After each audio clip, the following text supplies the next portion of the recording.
Did exactly what we needed him to do. Right to the point, dude. Hey guys, thanks for watching part 2 of our Northern Michigan hunt.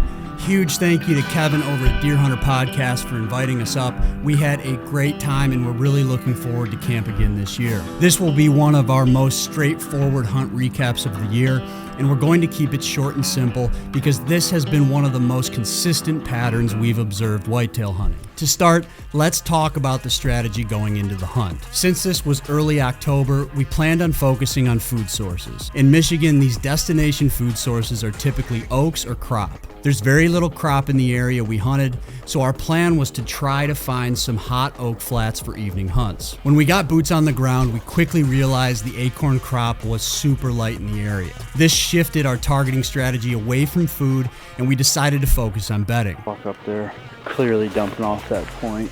Wish I knew if there were elk or deer. Kind of an unforeseen problem. Let's like skirt the edge of this point. We'll hop up over top of it. Right there. With that being said, when the acorn crop is light, it can actually help you if you can find acorns because it concentrates the deer. But our time spent scouting was mainly focused on bedding, and we relied heavily on e-scouting to narrow down this expansive public land area. Here are some examples of what we're looking for on the map. In our opinion, the easiest way to find bedding while e-scouting is to focus on topography. If you have elevation changes in the area, this is actually really easy to do. We usually assume a west or southwest predominant wind direction to start. We look at the map and start marking as many bedding points as possible. After we've marked bedding in a certain area, we go back through those marks and further evaluate the surrounding area. Is there water around? Is there food in the area? Is there bedding for multiple wind directions? If a marked bedding point checks all the boxes, we change it to a different color, and that tells us to focus in-person scouting in this area. After we have a good number of these marks for west and southwest wind directions, we go through the same process for a north wind, and this gives us a good starting point for the hunt. So, real quick, why are we focusing on elevation changes? Whenever you have elevation changes, the deer have an added advantage compared to flat ground because of thermals.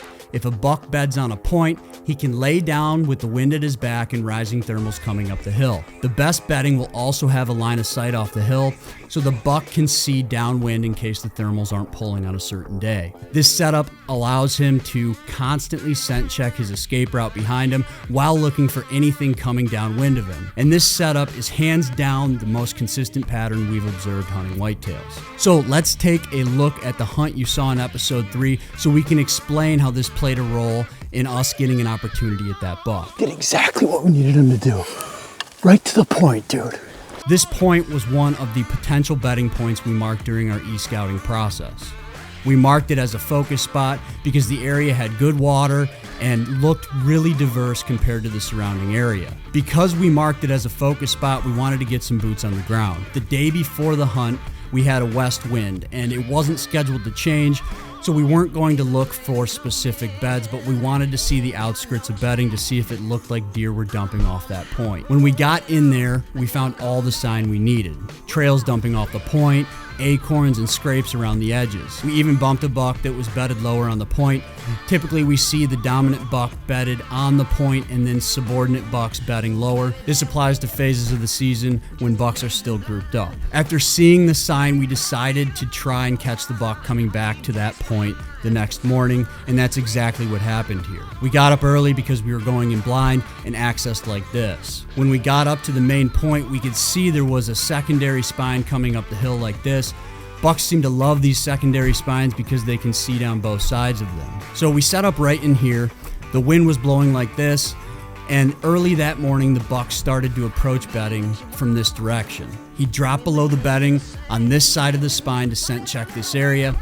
Then he moved up the side of the spine, J-hooking into the wind, and that's when we got a shot at him. This J-hooking into bed using elevation changes is one of the most consistent observations we've seen. Bucks always want to be able to scent check where they're going or have a line of sight. Elevation changes allow them to do this more efficiently because of thermals, and this concentrates bedding on these points that set up like this. If you can find these spots, they will likely hold a buck year after year, and that's why we focus on these scenarios. All right, so we'll leave it at that for this episode. Thanks a lot for checking out the video.